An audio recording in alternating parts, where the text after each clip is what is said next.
beautiful people.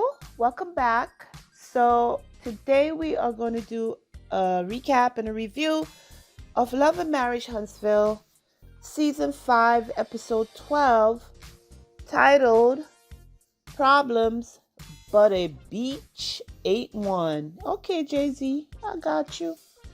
Okay, so we start off the episode again with we're still at the vacation retreat with Melody and her kids and Martell and his mom. And we see it's the next morning now. We're starting out with breakfast. The chef has arrived and he's preparing breakfast for everyone. As everybody comes to the table, he's letting them know what they have for breakfast and stuff. So they're sitting now eating. Of course, we had Tank bless the food. And Martell goes in the confession and let us know just how proud he is of his son, to know that, he and Mel are doing a great job in raising him of the way that his son is behaving. So he likes that. And then they're sitting down at the table and now they're talking about, everybody goes around the table and they tell about the memories that they've had from other vacation. And even Sugar Mama, as little as she is, she got a memory. So you know she's just following what her siblings are saying and stuff. But hey, you gotta make her participate. She's part of the family. You gotta be part of the fun as well.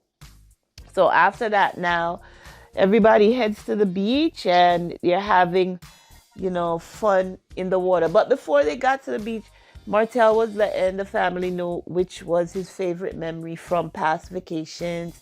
And he said, from them coming to that part of Florida for over the years, that he remembered them taking bike rides, and that was his favorite memory. So of course we have the flashback. I guess he shared some home videos of them taking bike rides, so they put that in the scene.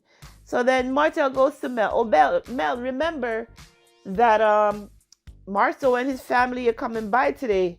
And Mel was like, what? Who said that? Like, where this come from? We all the way in Florida. For all I know, we have Marsau and his family back in Alabama. So what are they doing in Florida talking about they're coming by? And then she was like, how soon? He's like, within the next 45 minutes. Yo, that right there would set anybody off, because you know how we are. We don't like people just popping up at our house and not, letting us know that they're coming. And then for Martell, so he finally gets to the point where he told them, okay, yes, they're in Pensacola. They're one city over, and I invited them to come over. And that's where we talk about, again, boundaries. So how is it Martell is going to invite somebody else on the trip, not really on the whole trip, but how are you going to invite them over on a trip that you were invited to? How are you going to extend an invitation to somebody else without even consulting me at first? And that's why I see where Mel is coming from. It's like, that's quite disrespectful. How is it you're not going to... He spoke to them the night before. You should have at least asked Mel if it was okay for them to come. But hey, we know the type of guy this guy is. So he invites Marsau and the family to come by. So now he's letting Mel know that they're on the way over. And while we're on the beach, they're going to be popping up. So, of course, Mel gets in the confessional and she says what she has to say. And now we are back at the beach side. We're having fun on the water. We see Martell playing with his kids. We see Mel playing with the kids, and so is Martell's mom. Everybody's taking turn going in the water and watching the kids and stuff like that. And then at one point we see Mel probably doing yoga on the beach, and Martell is like, Mel, stop twerking in front of the kids like that. She wasn't twerking, she was stretching. Then he goes to get his phone and he's showing her memories. Because you know how your phone sometimes they give you memories. I know my phone does it. Where in Google Photos, they're like, look at this memory from 2 years ago, 3 years ago. I think Facebook does it as well.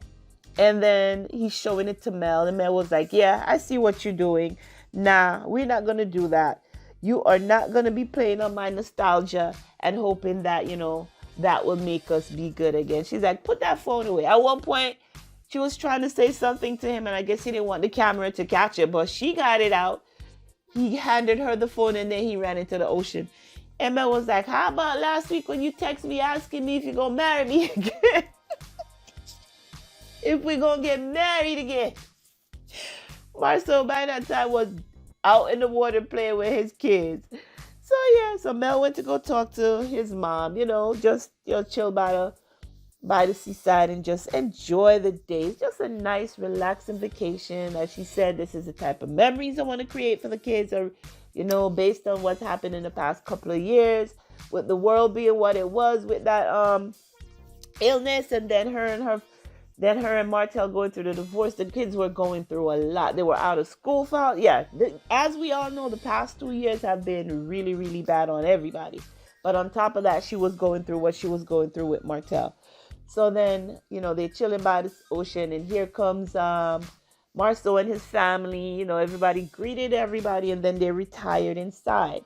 So I guess they left the kids with grandma outside. Hopefully not, because she could have handled all them kids, and they don't know the dangers of water. So hopefully everybody was inside by them, but in different parts of the house. So we have the couple sitting together in the living room, just talking. And Tisha was like, "Oh, girl, this is the first time I seen you with braids." And Marta was like, "Yeah, she did them for me because she knows I like braids." Boy, bah. A black girl in her braids, a black girl in her braids. Please don't touch it. No, she looks amazed. So yeah, Mel look amazing in her braids. And Martel says she did the braids for him. Yeah, you're right. Yeah, I don't think so. But Mel did look nice in her braids, as well as her kids. So they were in the kitchen now, just catching up and having some snacks and stuff. And then they got into the discussion, and Latisha was like, "Wow, it's good to really see you two together. We never thought we would get to this point." Again, Mel is like, "Listen, a boundary is not a beef." She didn't say it to her, but she said a confessional. A boundary is not a beef. It's okay for him to come on vacation, just as long as he keeps it respectful. This is all about the kids. And Marta was like, "And me too." And Mel was like, "Nope, it's about the kids." And you could see that he got sad for a little bit. And I believe Tisha also brought up something about, the fact that they're still cool because it actually takes a village to raise the child. And Mel said Martel doesn't want a village. He wants to be able to do it all himself, because he wants to get all of the accolades that come with it, for people to say, "Yeah, you're such a good dad. You're doing it all by yourself," whatever. But she's like, she'll take a village any day. So they started asking questions, and somehow it turned into what they call the no longer newlywed game. So they had Mel and Martel turn the chairbacks together, and Tisha and Marsau asked certain questions, and they would base their answer. Mel would raise their hand, Martel would point to, either they will point to themselves as the parent who did certain things, or they'll point to each other depending on what. So they did, and then they took turns, and Tisha and Marsau played the game as well.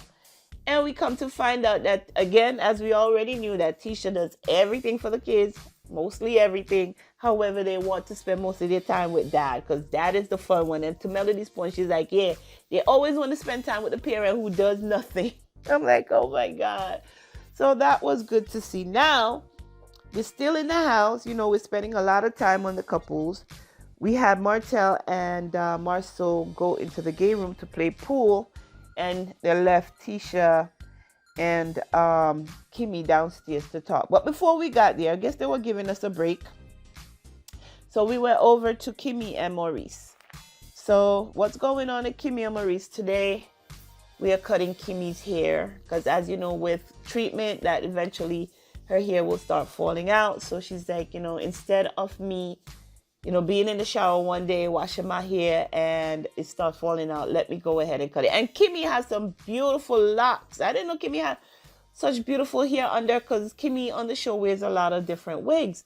So she has beautiful, beautiful locks. She says this is something that she feels she can control. So before it gets to that point, let me do it. So we have Maurice there with her, of course, her hairstylist, and her good friend that she says is so positive that, she feeds off her energy, which is, it's always great to have a friend like that, girl. Yep. So the friend came over to hold her hand, and the stylist started cutting her hair, and we find out that Kimmi is going to use her bundles to make her own unit. So that is also great to see, to know that her hair is long enough for her to be able to make her own extensions with it. That is great because she is going to need it, at the end of her towards the end of her treatment. At some point during her treatment, she's going to need that unit. So the hairstylist cut the bundle. Her friend is holding her hand. And then after that, we have Maurice come in and just give her a lineup. The barbers, they do a lineup. But now we find out something else about them as a couple. We come to find out the way they met was that she saw him on Facebook. And a friend of hers told her that he was a barber, and she reached out to him so that he could cut Jalen's hair. And that's how they actually started, relationship, friendship first, I guess, or whatever. But who knows at one point in that, what was going on with Maurice. We're not even going to go down that road right now. We all know the situation. We know the history. We know everything about that they're telling us regarding Maurice and Kimmi. So that's how they really met. So Maurice comes in now. He gives her a lineup. And then from there, I could tell Maurice was so angry. The look on his face, he was trying to hold it in. Yeah, he did. He did a great job holding it. He was angry. He wanted to cry. You just saw he had some inner turmoil going on when he saw them cutting Kimmi's hair, and you could see it. So genuine feelings coming across the camera screen. So after that, her hairstylist shaped it up for her and just gave us some beautiful curls, girl. You got a little TWA, as they call it. But as anyone would know, if she was the one making the decision to cut her hair and the illness wasn't behind it, I think Kimmi would have been, accepted it a lot better. You could see she was still trying to be positive, but when you have all that hair that you take all these years to grow and then all of a sudden it's gone, it is emotional. It is emotional. You're going to cry and you just have to get used to it. But like I said, if it wasn't for the underlying illness surrounding all of the events that was happening with her, she might have felt differently. But you could tell that she was sad. You had the stylist crying. You had her friend crying, because they all felt the same way. So that's where we were with it with Kim. They gave her a mirror. She looked at her style and she's like, okay, I like it. Well, girl, we know you wanted your long hair back, but it's going to grow back. Her friend kept telling her it will eventually grow. It's going to even grow back more luscious. That's the thing about it. When you cut your hair so short, it's going to grow back so luscious. And some of Stormy's products that Stormy gave her in that bag, I'm sure that's going to work for her, because from what I'm hearing about the reviews regarding Stormy's Canvas Beauty products, they really work. So, that was a great gift that she got from Stormy. Hopefully she stick to the brand and use it to help her when she has gone through her, her treatment.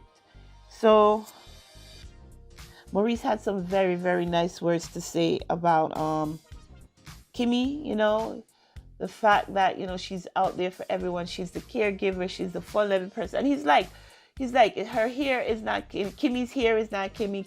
Kimmi's illness is not Kimmi. We see it come across the screen every week, since the show started, where Kimmi is captured in her spirit and her smile. We always say that Kimmi is the one on the show that holds these ladies together. She always has something positive to say, no matter what the situation they get into. We have not seen Kimmi get in no kind of arguments with anybody in the 5 seasons that we're watching the show. So it was, he said some very, very nice, kind words about his wife, and it was just good to see. Wow, they're making us cry these last 3 episodes, because I know I'm bawling when I see these, because you could relate, her story to somebody that you know in your life. So not really good. It's good to see that they're bringing it to us across the screen. However, yeah, it is touching, and hopefully we'll all get through this together with Kimmi. We're here with you in spirit, Kimmi. So now we're back again to the house with Martel and Marsau. They're talking. They're playing pool and they're talking. And at some point, Marsau, reflects on his trip. He said he's happy he took that trip to Africa, because now it makes him wants to reevaluate how he's living his life. He wants to spend more time with his family and just enjoy life more. And he asks Martel, he's like, there's an elephant in the room. I just need to know, how did you and Melody get to this point? The fact that you're actually on vacation with your family, based on what we've seen happening over the past year or so, it's just really great to see you here. And, how did you get here? So, of course, Martell let him know that, Mel needed time, he believes, for her to actually go through the pain of whatever, doing the fact that, he's not pushing on her, he's giving her space, that she has the time to actually go through, and the fact that they just want everything to be good for just the kids. It's all about the kids. He wants to see his children happy, and that's all he cares about. So he's making sure that he does what he needs to do in order for that to happen. And then I believe Marsau asked him something about, the marriage and stuff. Again, Marsau came forward and said for about a year and a half, Mel was denying him. And it wasn't until then that he actually stepped out of the marriage. And Marsau's like, maybe you could have just waited, because, when you were younger, you got married young, then you started having kids. The marriage is not going to be the same. People are going to change. People are going to grow. So they were growing up together as a young married couple. And according to him, at one point, Mel just stopped being interested in him. And I'm guessing, in my opinion, she's here raising kids. She's the one that we know of that was pushing the business forward. She has to give him the ideas to get the business up and going. She's studying. She's doing that shit. She was basically doing everything, and she felt like she was in the marriage by herself, in my opinion. That's my opinion. So in order for her to move forward and make sure that they elevate, she just needed to, put him on pause for a minute.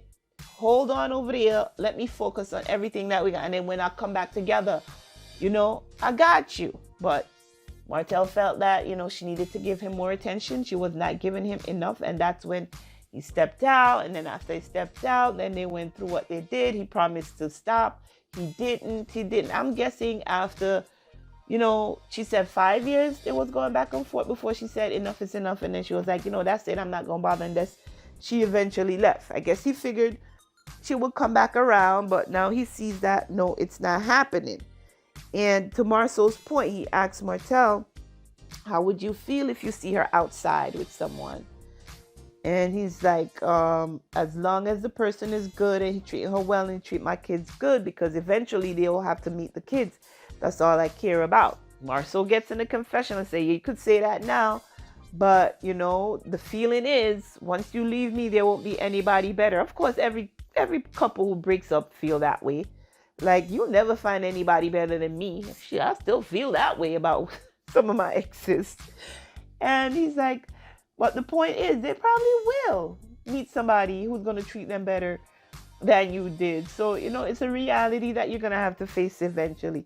And while he was having that conversation with Martell upstairs, Latisha was having a similar conversation with Melody in the kitchen. And she basically said the same thing. It's fine. I've already gone on. I've gone through what I've gone through regarding Martell. It hurt, of course, but I'm through it now. She's like, I've dated since I've left Martell. But at this point, I'm not out there chasing anything. If somebody should come in my life, it's fine. If do I want to get married again? No, it's whatever God has in store for me. And if it's a long-term relationship that's, giving and no wedding is involved, then I'm fine with that. So she told Tisha how it is. Tisha agreed with her. And I think she's kind of empathizing with Melody, because she said something, whereas, I also got married at 24. And since I've been married, it's all about myself and my family. I really have no time for me. So, that was something that Tisha did bring up from season 1. And Mel was letting her know, go out there and get what you need to get for yourself. So I really think that at this point that Latisha is actually stepping out and doing what she has to do. She might be doing some projects with her husband, of course, but I believe she has some solo projects going on. So we'll see how that turns out. But they were actually, empathizing with each other. We know that Mel got a ton of businesses happening. She's constantly on the move. What's the last thing she did? She's had a couple of singles drop. She was in a play. I believe she also has she has a collaboration with a clothing brand. Stylish Joblin is the clothing person, I believe. Forgive me if I said the name wrong. But we see she dropped that. She's doing an expansion to her business where now she is including decor for the home. So homegirl got a lot of hats she has to juggle. So she's making sure she take care of business first, and if within doing that she meets somebody, she'll be all right. And towards the end, I don't know why Martel pulled on my heartstrings a little bit. So he gets in a confessional and he's saying, this trip has really not really opened his eyes, but made him feel a way. And he's saying maybe I should have been more patient. And I think at that point is when Martel realized that, yeah, I fucked up. I fucked up bad. And he knows that there's no coming back from that. So hopefully now they could move on cordially. They've been very kind to each other on social media since they've made a truce. I mean, there was a slip up on Martel's part, once, but since then he haven't. So everybody have retreated to their corners and they are doing what they have to do for their kids.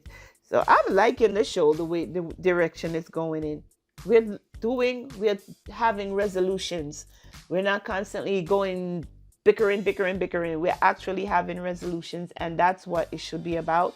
You have a problem, you find a problem, you approach it, you have a plan, and you deal with it. So here we are.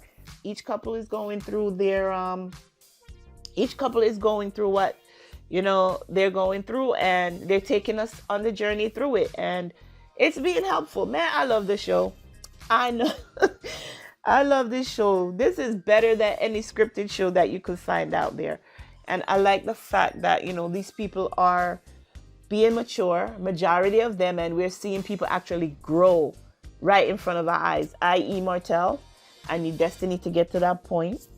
And just see where else this show is going to go. So I'm not sure if we have a lot more episodes left, but it's going great so far. And I think we have Love and Marriage DC coming back in January. So I'm looking forward to that. Even though they're saying that Monique is not coming back. And I mean, I've been following her from Real Housewives of Potomac. I was looking forward to having her on the show. But listen, if this show is going to take you away from your family and not make you, do what you have to do for you, step back, girl. Do what you have to do. Step back and make sure your family's good. So yeah, I digress. So another great episode from Carlos King and the people at O Network. Thank you very much. I want to see Kim's journey. I'm definitely going to continue following her on Instagram when, this show, when the season ends, and then see where it goes from here.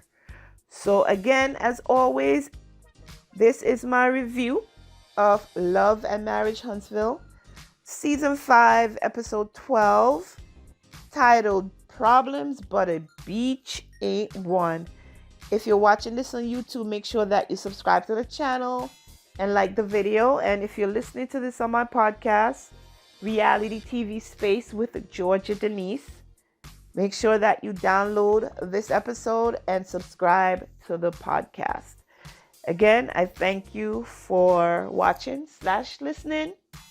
And until next time, be sure to take care of yourselves and your families. Bye-bye.